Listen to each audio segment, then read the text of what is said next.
দিলীপ মণ্ডলের সমর্থনে দক্ষিণ চব্বিশ পরগনার বিষ্ণুপুরের দৌলতপুর যুব সংঘ থেকে মালঙ্গা পর্যন্ত তৃণমূল কংগ্রেসের একটি বিজয় মিছিল অনুষ্ঠিত হয়।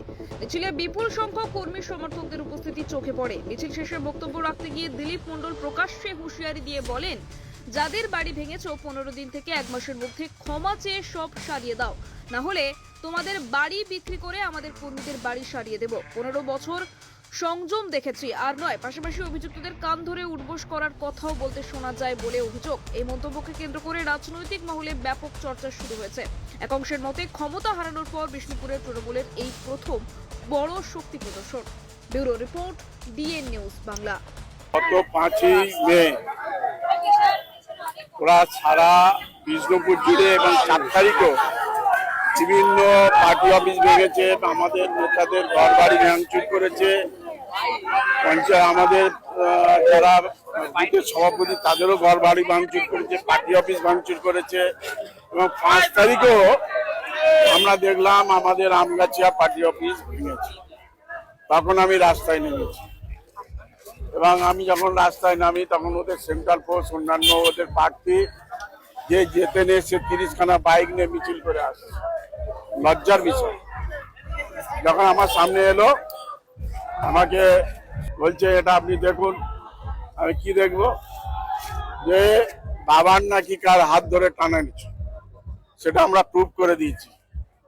বাবান জেলা পরিষদের মেম্বার, আমাদের এই বিষ্ণুপুর 1 নম্বর ব্লক তৃণমূল কংগ্রেসের সভাপতি, ভদ্র ছেলে, সভ্য ছেলে, কখনো হতে পারে না। আমি মিথ্যে কথা বলছেন আপনি।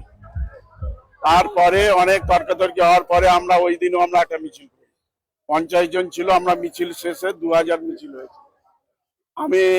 আমাকে আইসি রিকোয়েস্ট করেছিলেন, ওদের প্রশাসন রিকোয়েস্ট করেছিলেন, আপনি 4টে দিন ওয়েট করুন, দেখবেন আমি অনেকটা ঠিক করব। কিছুটা করেছি, অনেকটা করেনি। এবং বিজেপির নেতারা 2-1 জায়গায় তারা ঠিক করেছে, সব জায়গায় করেনি। তারপর দেখলাম পঞ্চৌকি থেকে ওরা 250 বাইক, এটা সাতগাছিয়া এবং বিষ্ণুপুর মিলে, এবং একটা জেসিবি নিয়ে তারা আমাদের এই যে বিষ্ণুপুর, এখান থেকে বিষ্ণুপুর শান্তির বিষ্ণুপুর, কৈলান থেকে আরম্ভ করে নেপালগঞ্জ হয়ে কয়েলের মোড়, তারপরে ওদিকে হয়ে আমতলা, এই যে একটা জুলুম, একটা উত্তরপ্রদেশের একটা যে বুলডোজার সেই রাজনীতি এখানেও চালু করতে চাই। আমি এসপি কে বললাম, আইসি কে বললাম, বললো বন্ধ করেছি, কিন্তু কোথায় বন্ধ করেছি আমি সে ছবি পাইনি। আমি বললাম তাহলে কাল থেকে আমি নামছি,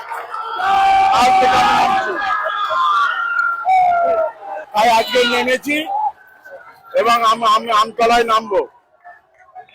আমাদের মগরাহাট পূর্ব, মগরাহাট পশ্চিম, সাতগাছিয়া, বিষ্ণুপুরকে নিয়ে ধানকল থেকে আমাদের এমপির অফিসও ভাঙচুর করেছে, কার্যালয়, তৃণমূল কংগ্রেসের কার্যালয় ভাঙচুর করেছে। ওই পর্যন্ত আমরা মিনিমাম 6, 7, 8, 10 হাজারের মতন আমরা মিছিল করব। আমাদের সঙ্গে মানুষ আছে কিনা আমরা দেখাতে চাইছি।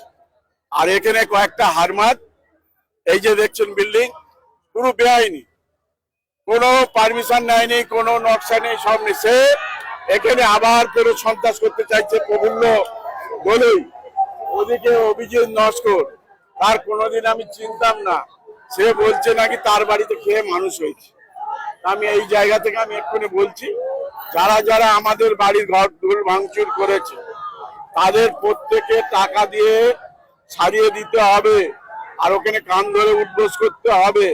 তা না হলে আমরা তাদের কাছ থেকে কিভাবে আদায় করতে হয়, আর না হলে ওদের বাড়ি বিক্রি করে যাদের ভাঙচুর করেছে তাদের আমরা ছাড়িয়ে দেবো এবং এদের এখান থেকে আমরা তাড়িয়ে দেবো।